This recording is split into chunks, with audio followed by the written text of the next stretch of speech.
jargons, for one. Uh-huh. Marketing is full of jargons, and those jargons, those keywords that the client and the vendors use, you need to have a background on them. So retail analytics and marketing metrics are the two important courses that definitely should be taken, because all of this comes into play when you're tackling data, when you're tackling big data, when you've got Excel sheets of like 60, 70,000 rows. So even if you don't have experience in marketing, let's say you're from the finance side, you still can get a job in marketing. The basic thing that you need to understand is that marketing is all about creativity and how you can get your message across. So make sure that you connect with uh, the heads of those teams, um, people who are a level, two levels above the role that you're looking at. But 100% make sure that you're also connecting with the people currently in that role, because they will be able to give you a very clear picture of what a day in their life looks like. Hi, everybody, and welcome to this week's episode of the Harne podcast. Today's episode is going to be focused on marketing. And to talk about it, I have with me Faraz Khair, who is a graduate from the Schulich School of Business and is working as Associate Business Intelligence in a company called Mindshare in Toronto.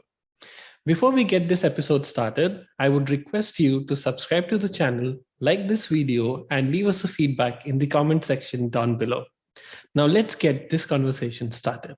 Hello, Faraz. Thank you so much for talking to us and welcome to the podcast.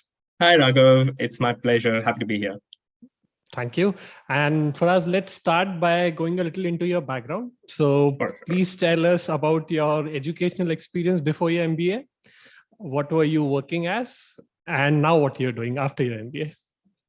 So it's been a journey. I mean, I finished my undergrad in BCom from Delhi University, and I got placed right out of college in a real estate firm. This was like a medium-sized privately held real estate firm that did not have a lot of marketing going on for them. So I kind of transitioned myself from my commerce background into the marketing background, trying to get a hang of what this industry was all about. So I worked with them for 6 years as an assistant project manager and then a marketing project manager, basically managing all online and offline marketing for them. So deciding what campaigns to run, when to run them, how much budget to put in those campaigns, and after the campaign ran, figuring out post-campaign results and presenting it to the upper management. So that's how I got myself into marketing, kind of, and understanding what marketing is and how to go about in the marketing industry. That was my background prior to my MBA. Um, and once I finished like 6 years in my full-time job, I kind of realized that the thing that was holding me back was my education, because I'd only completed my undergrad. I needed to go up the managerial ladder. I needed a master's degree, and that master's degree came in the form of MBA from Schulich School of Business. So then I completed my Schulich School of Business MBA with a major in marketing. Mm-hmm. Right after that, I started looking for a job. My options were quite open between wanting to work for a private firm or going in the completely opposite direction and working for an agency.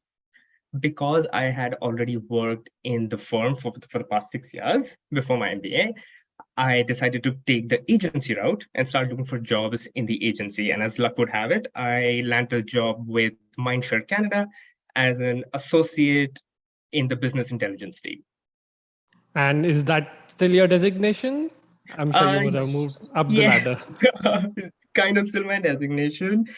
Um, so I did start initially as a strategy coordinator when I started with Mindshare, but within 6 to 8 months of working at that title, I kind of got moved into the position of being an associate in the business intelligence team. Right, perfect. Thank you for that. And you've already answered the why MBA question. Yeah, of course. That's This so. is actually one of the questions of a YMBA. Mhm. Every single person is very different.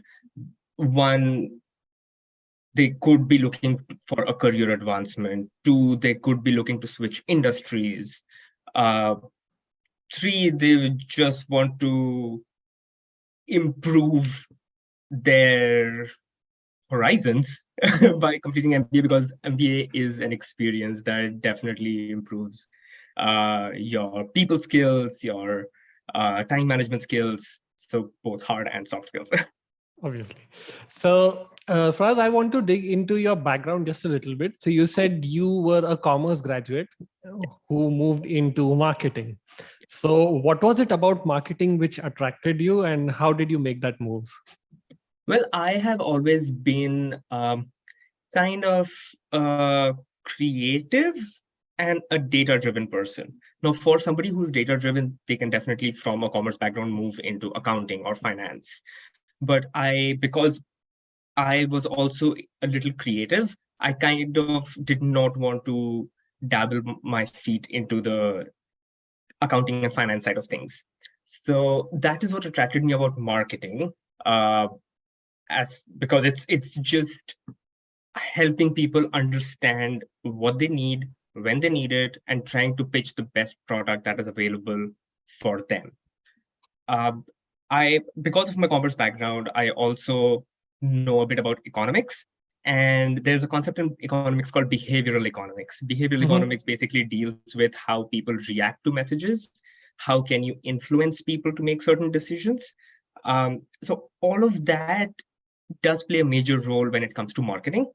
And that's why I kind of chose marketing over playing with hard numbers. And was it easy to break into marketing with your commerce background? I would say definitely helped, because there are a lot of things that you learn during your undergrad, or if you have a background in commerce, that definitely help into marketing. Jargons, for one. Uh-huh. Marketing is full of jargons, and those jargons, those keywords that the client and the vendors use, you need to have a background on them. They can be learned for sure. Even if you don't have a commerce background, you can learn them, but it definitely is a little easier if you have a commerce background. All right. Thank you for that answer. And now let us go into why Schulich, because you've already answered why MBA. Yeah. So you worked for 6 years and then you decided to pursue your MBA because you wanted to go higher up the management ladder, as you said. So why not do it from a prestigious Indian business school? Why not do it from the Europe, USA? Why Canada, and why Schulich in Canada? Honestly, I chose Canada. I was actually looking for English speaking countries, because with Europe there are better options, there are good options, but language does play a major role. At least it played for me, Mhm. because I come from India. English is kind of the language that we are brought up with, so it's easy for us to understand and communicate.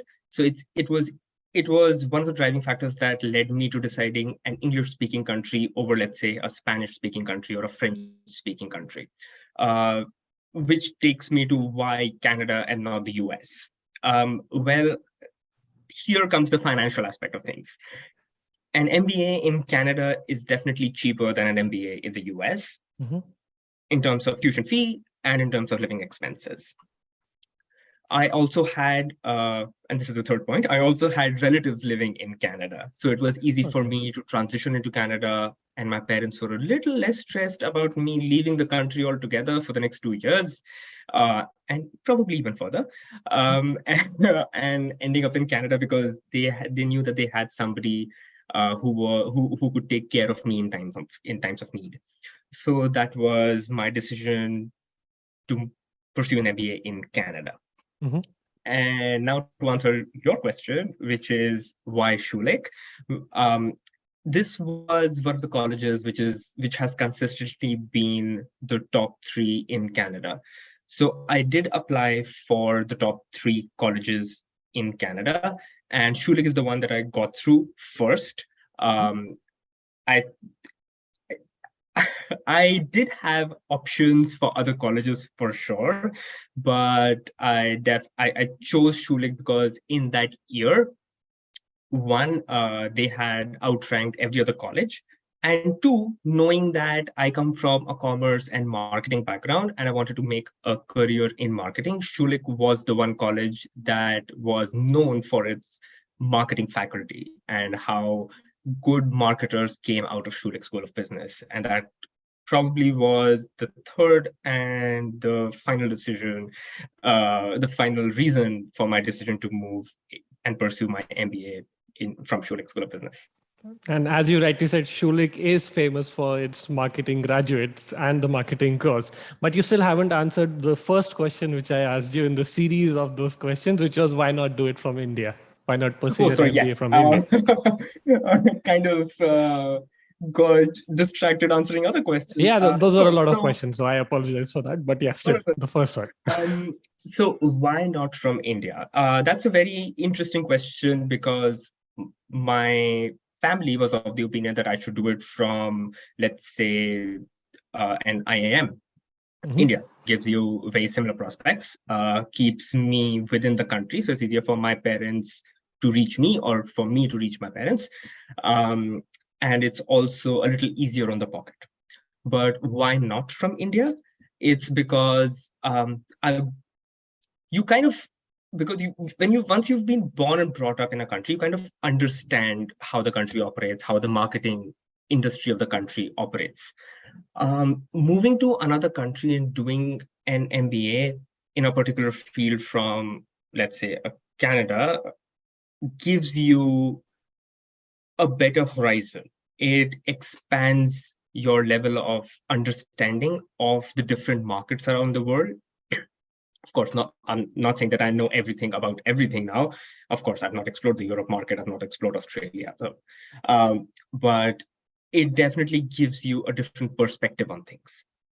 Um, and going back to India after I completed my MBA from Canada does not take away from the fact that I have a degree from a prestigious global renowned institute. From Canada, doing an MBA from Canada definitely holds a much higher value when you come back to India. And that's still on the table. That's not going anywhere.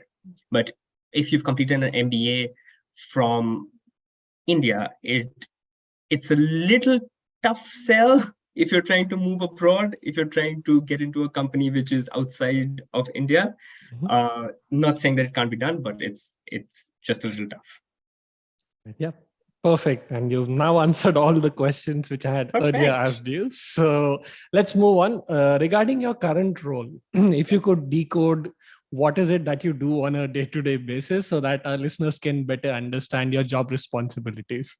For sure. So we've all heard the term data-driven marketing. Now we understand what marketing is, but what is data-driven? Data-driven is what my team does.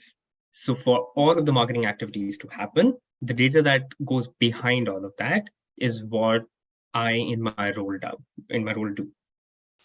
Now, what do I exactly do in my role is basically understanding where my clients' customers lie, what age group, what are the media channels they consume, whether it's TV, social media, connected TV, uh, out of home advertising. What is it that appeals to them more? What is the best time to reach them? Is it better if I reach them at night during prime time? Or is it better if they see my ad first thing in the morning when they log on to Instagram? So understanding that, understanding how people are behaving in the changing economic situations around the world and in Canada. Are they willing to spend more? Have they become price sensitive? So all of these questions around audiences, around how to approach those people, how to build my target audience, what mediums to use to approach them. All of these questions are answered through data by me and my team at Mindshare. All right. Thank you for explaining that to us. And my next question to you is, did you take any courses during your MBA which helped you in the job which you're doing currently? Or do you have any recommendations for listeners who might want to take your job in the future? I mean, not For your job, sure. but a job in your Yeah. field. No, I get that. I get that. No, for sure. Just because I majored in marketing and there are certain course requirements to major in marketing, it definitely helped. The courses that I'm referring to here are brand management, new product, retail analytics, and marketing metrics. Like I said, I come from a background where I'm interested in data and being creative. So retail analytics and marketing metrics are the two important courses that definitely should be taken, because all of this comes into play when you're tackling data, when you're tackling big data, where you've got Excel sheets of like 60, 70,000 rows.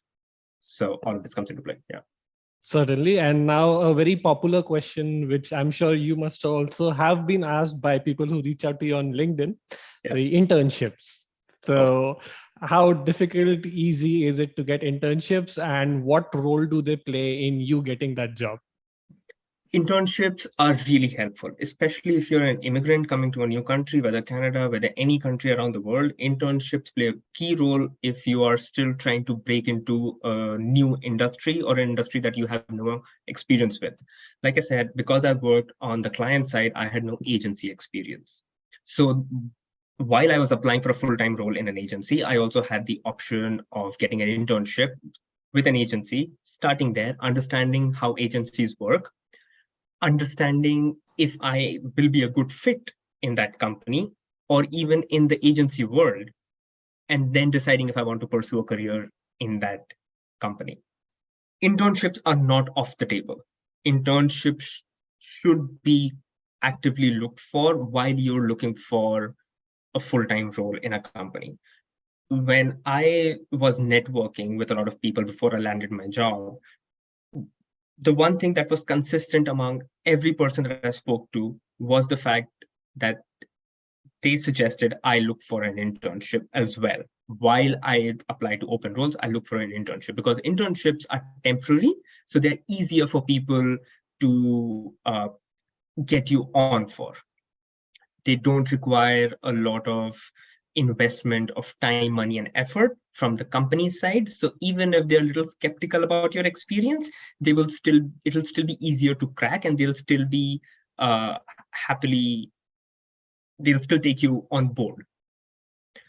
And once you get on board, depending on how you perform or depending on the skills that you have, it becomes relatively easier in, let's say, a 3 to 6 month period to convert your internship into a full-time role. And because you've been working in a company for 4 to 6 months, it's easier for them to also understand and see what your capabilities are and how you can add value to the company. Right. And was that something which happened to you? Did you apply for I an internship to this company, which later got converted into a job offer? I actually was planning to apply for an internship in this company because this is a company which I wanted to get into. It's one of the big agencies around Canada, or rather around the world. So I wanted to get into this agency. So this was one of the options that were presented to me. I was looking forward to pursuing this option, but before that could happen, I got served a full-time offer letter. So I much rather prefer that than go through the internship route. But yes, if I hadn't gotten the full-time role, I would have preferred getting an internship in the same company and then moving from there. And as you rightly said, internships make it easier for the company to take a chance on you, especially Yes, if you are coming from a different background. If right. you're not from marketing, if you're from finance or HR or something else, it makes it easier for a company to give you that opportunity. Yes. So for us now, let's talk about getting that job. So there are steps of resume building, networking, and the interview process. So please take us through that. So on specifically on the resume building, are there any keywords which company look for? So yes, in a way, like um, resumes definitely play a major role in presenting your profile to the hiring manager or the HR as the first step. What we need to also understand is that it's not always a person who's looking at your resume. technology has come so far that even before an HR gets to see 1,000 resumes that get applied to every single job, they are filtered through a platform, a panel that that that filters at the first level before the HR or like a human even looks at your resume. And to get past that filter, you need to have certain keywords. Now, those keywords are dynamic. They depend on the type of role that you're applying to, on the type of company that you're applying to, and the type of expectations of the job that will that the position entails. So you need to make sure that you are prioritizing your experience and writing it in your resume in a way that shows how you can add value to the team for that role. Right. If the role, for example, talks more about data processing, data mining, insights, and analysis, you won't go, you shouldn't write in your resume focusing more on creative, how Mhm. you have worked on the creative side of things. You would much rather change your resume or rather mold your resume to focus on data, how you have helped um, decode or help the company that you were working for earlier work with data. So yes, resume is a major part in you securing a job, and it does require you to put certain keywords in, and these keywords change with every single job that you apply. Now, there was a second question, I think, where you asked me, which was, how do you write a resume? Yeah, I mean, for your Yeah. role, are there, I mean, what I can gather from your answer was that you should definitely look at the job description and the Yes. roles and responsibilities section very Yes. closely, Yes. and look at what is that is expected of you and Yes. mold your resume accordingly. Yes. So for your role, are there any specific keywords like data driven or some analytics? Are Yes. there any keywords which candidates should include? Yes, for sure. So they should definitely include uh, data, uh, analytics, like you said, data analysis, um, working. So highlight your Excel skills because Excel is like huge when it comes to data. So highlight that. Talk about how you used raw data to come to a unique insight. Talk about that. If you've been able to bring about a change in how your team or your company functioned before you joined in when it came to data processing, data analysis, insight generation, highlight that. Uh, so any and everything that talks about data, big data, or data analysis, it should definitely be present on your resume. And on that note, are there any certifications in data analysis which candidates can pursue and might help their chances of landing that interview? It does. There are certifications that talk about that are around insight generation. So there are LinkedIn certifications that are that you can use, that you can complete, that speak to insights and data-driven marketing. There are also certifications around analytics. So there are Google certifications and LinkedIn certifications that you can do. Uh, if you're trying to get into an agency whether it's a data job or a non-data job, there are certain certifications that Facebook provides, a Facebook Blueprint. Uh, Definitely do it. Your Google certifications that are free, definitely do it. And yeah, I think those are the certifications that you should have on your profile, on your LinkedIn, ready to go when you're actively looking for a job. Right. And Faraz, my next question to you is, you obviously had a background in marketing, Yes. but for someone who does not have a background in marketing, no job experience, and that person wants to apply in a marketing job. So what would your tips be, like apart from pursuing an internship, which is obviously you can show some skills that I have experience, what would your advice be to that person?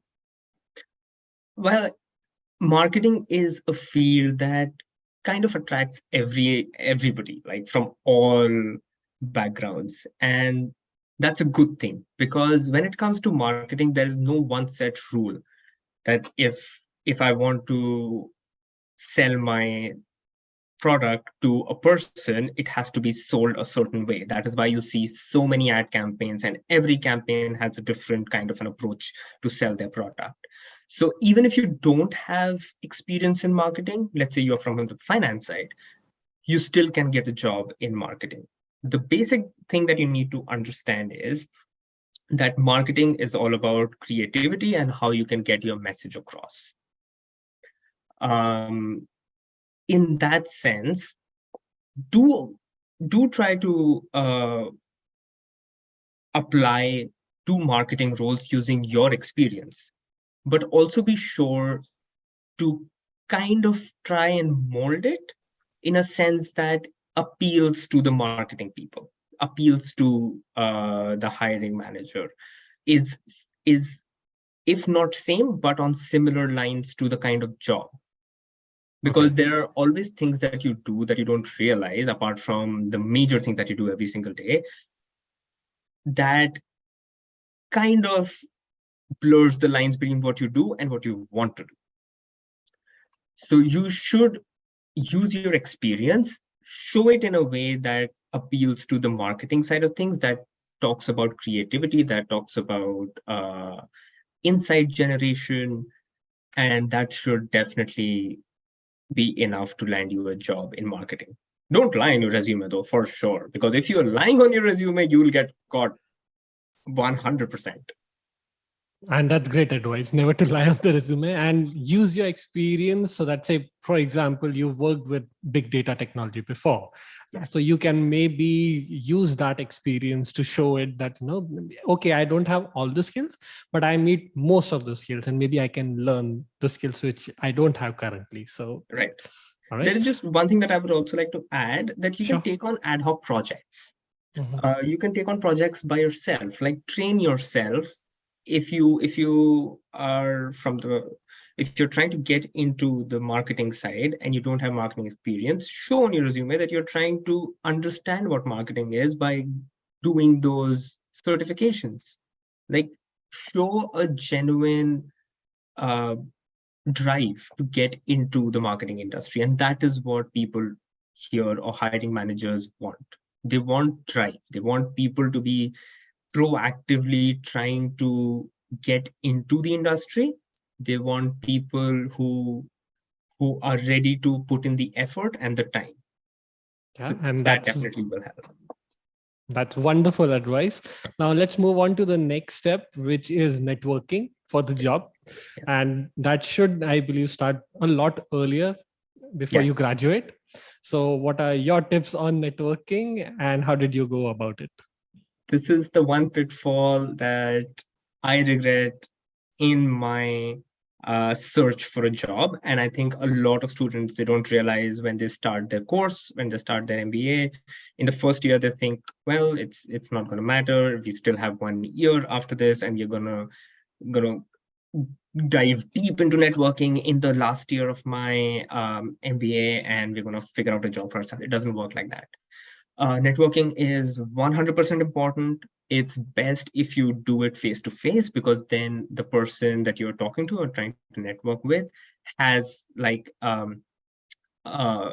connection with you. It's easy to then communicate with that person. Uh, I was somebody who was unfortunate enough to be doing an MBA during COVID. So I did not have that luxury of going and meeting people. I had to do all through video calls and LinkedIn. So you definitely should do it. Start from day one. Even if you're trying to connect with 5 people a week, do it, because all of this will then ramp up by the time you finish your MBA in the 2 years that you're studying.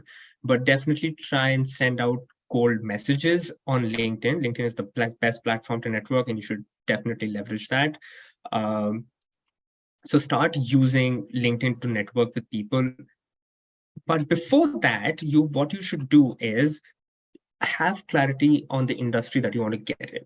Figure out the industry that you want to get in, or you want to start your career in after your MBA. Figure out the companies that you want to get in.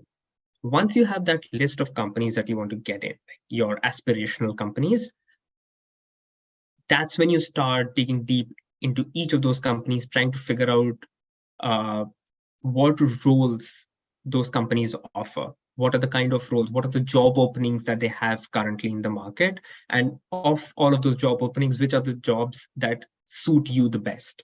The experience that you can, your experience that you can show will be relevant for that role.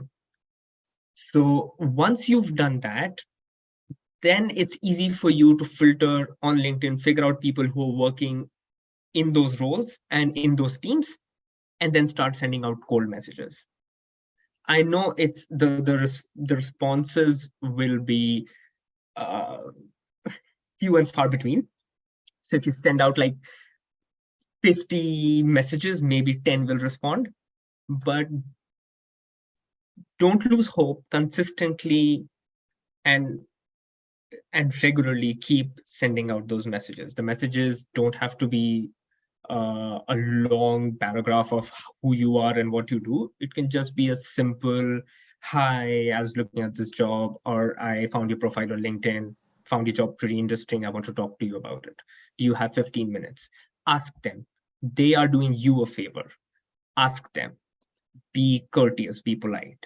And there are amazing people around in this industry, in every industry, that are willing to share their experience and knowledge with you.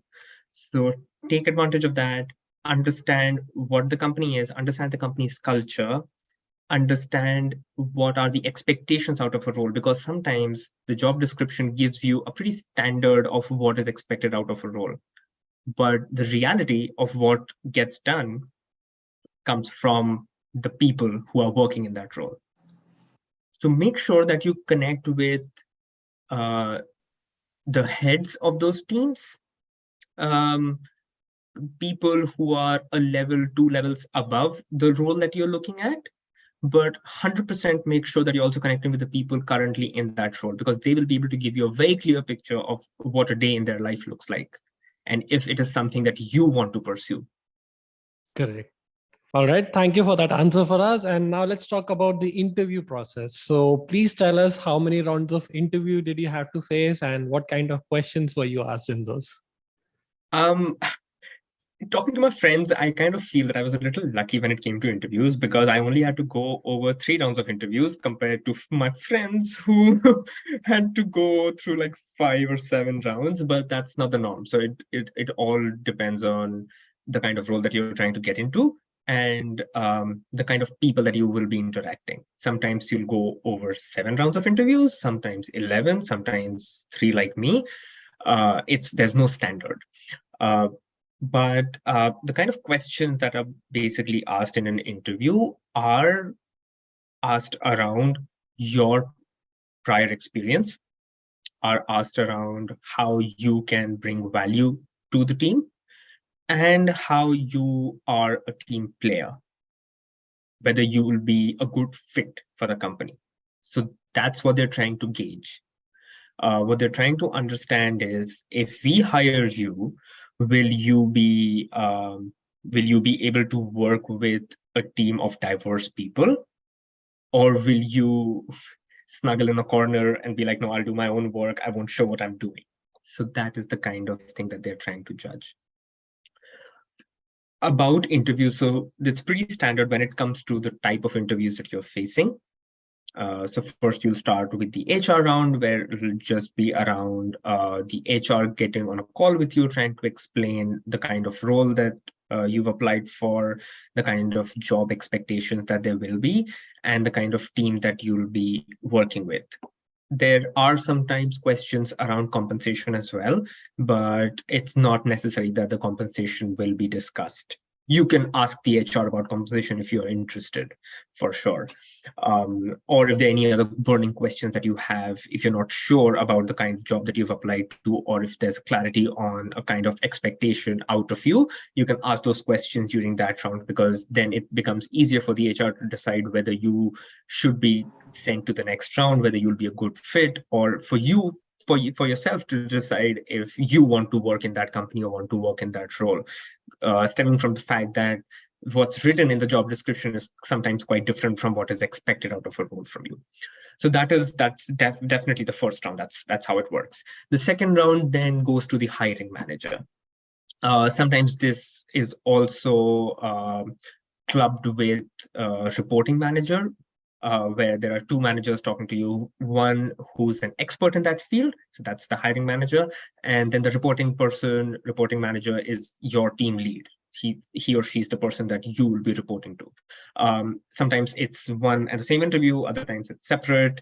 In my case, it was separate, so that's why I had three interviews. So the hiring manager basically talked to me about my prior experience, if I had worked in teams before, um, what role did I play in my previous company. So a lot about your prior experience, and also about the kind of team that you'll be working in, the company, the kind of environment that you'll be subjected to. They sometimes talk to you about specifics of the role. So they'll ask you, do you know what is the meaning of GRP? Let's say for like a marketing person. So GRP is basically gross rating point, which this is the value on which TV advertisements are sold. So specifics to the role, specifics on the type of exposure that you'll get. So a little more technical kind of a thing. So this is what the hiring manager does. And then the third, in my case, was my reporting manager. So she was the one that kind of so that was not more of an interview, it was more of getting to know you session, because she needs to understand, she was trying to make a certain kind of an environment in her team. So she wanted certain kind of people with a certain mentality to be a part of that team. So it was more around, okay, so what do you do when you are free? What do you do in your free time? Do you have any hobbies? So when I told her that I love traveling, she's like, oh, so where did you go last? So she wants to judge you if you are a good fit for the team, if you'll be able to gel with the people that you're supposed to work with. So that was my third and my final round, after which I got the offer letter. For other people, it goes way beyond. Sometimes the vice president might get on an interview with you if it's a senior role, or if it's a very important role. Sometimes the director might get on a call with you. So it depends the kind of role that you're applying to, but it starts more around behavioral questions, then it moves to technical, and then it moves to more chit chatty, getting to know you kind of thing. Right. Yeah. And I think we've completed the hiring process entirely. But Yeah. I think the second last question I have for you is, once you've gotten the job, how do you ensure that, what are the kind of learnings you do to excel at the job which you have? So the very simple answer to this question is just ask your manager. Just ask your manager, I want to grow in this role in this company in the next 1 year, 2 years. What are the things that I need to check off my list? They definitely, so there, in every company, there is definitely a plan. So there is a corporate ladder that is pretty well defined. Everything has its own qualifications, and the manager knows it. So just talk to them. Be like, okay, so I am currently doing XYZ in my role. Whatever am I doing? Whatever I'm doing, is there anything else that I need to do to make sure that I get promoted the next cycle, or I'm allowed to grow in this company? And your manager definitely will have an answer. If you don't want to do that discussion with your manager right off the bat, like if you want to wait 6, 8 months, a year, you can start talking to your colleagues. You can start talking to your team members, see what they do. There are employee resource groups called ERGs in every company. Join those, get some exposure, because the fundamental thing of growing in a company revolves around you getting noticed. if you're getting noticed, if your work is getting noticed, you definitely have a much better chance of growth in the company. So getting in front of not only your manager, but your manager's manager. So try and present, hone in on your presentation skills. Actively take up responsibilities that you think your manager might give it to somebody else. Make sure that you deliver on time. Make sure that your work is up to the mark. Make sure that you reach a position, an understanding or a position with your manager where he or she does not have to look twice at your work before forwarding it to the senior management. Yeah. So all of this definitely goes a long way in helping you grow within the organization. I think that's an excellent answer. And I think we've covered everything, but any final thoughts you have or anything which you think I should have asked but haven't asked in the course of this conversation? Actually, there are two things. One is an observation. The other is a suggestion. The observation is that the field of marketing is full of extrovert people. So if you're an introvert, be ready to be bombarded with extrovert people. Like you will have to come out of your shell. You will have to start talking to people because marketing works through communication. Um, don't worry, because I was an introvert myself, and here I am in this podcast. So yeah. um, you have to you naturally tend to become an extrovert when you are in the marketing field. If that thought makes you uncomfortable, yeah, so that's I think that's something that you need to think really hard on before you decide to get into marketing. And my suggestion to everybody who's trying to look for a job or who's trying to see if or understand if going to a new country, pursuing a course, and then getting a job in a new country is even worth it, is the fact that you need a lot of perseverance. You need to be patient. You need to put in the time, the effort. The results will not show in the next 1 month of you putting in effort. It might show in the next 3 months. It might even take 8 months. There is no hard time limit to it, but you have to persevere. You have to put in the time, put in the effort, put in the energy. Everybody has to go through it. I went through it, my friends went through it. Everybody has to go through this process of being grilled to get your first job in a new country, especially when you're an immigrant. So don't lose hope. Put in the efforts. Also make sure if you're getting too tired, you're getting tired mentally, getting tired physically of just waking up in the morning, switching on LinkedIn, sending out emails and not getting a reply. Try and find yourself a hobby to do, something to do on the side. A few hours every single day where you're not thinking about getting a job, because that will just keep you mentally healthy, so to say. Get yourself a part-time gig where you work 3-4 hours in the morning and then you get on with your day looking for a job. Because I know it's tough to land your first job in a new country, especially when you have a lot of competition and you don't know anybody. I know it's tough, but yeah, don't lose hope, and good things come to you eventually. All good things to those who wait. Yes. All right. On that note, Faraz, pleasure talking to you. Thank you for your time again and wish you all the best. It was my pleasure. Thank you so much for having me. All right. Take care. Bye-bye. And that was the episode for today. If you liked it, press the like button on the video, subscribe to the channel, and leave us a comment down below. Until the next week, this is your host signing off. Take care.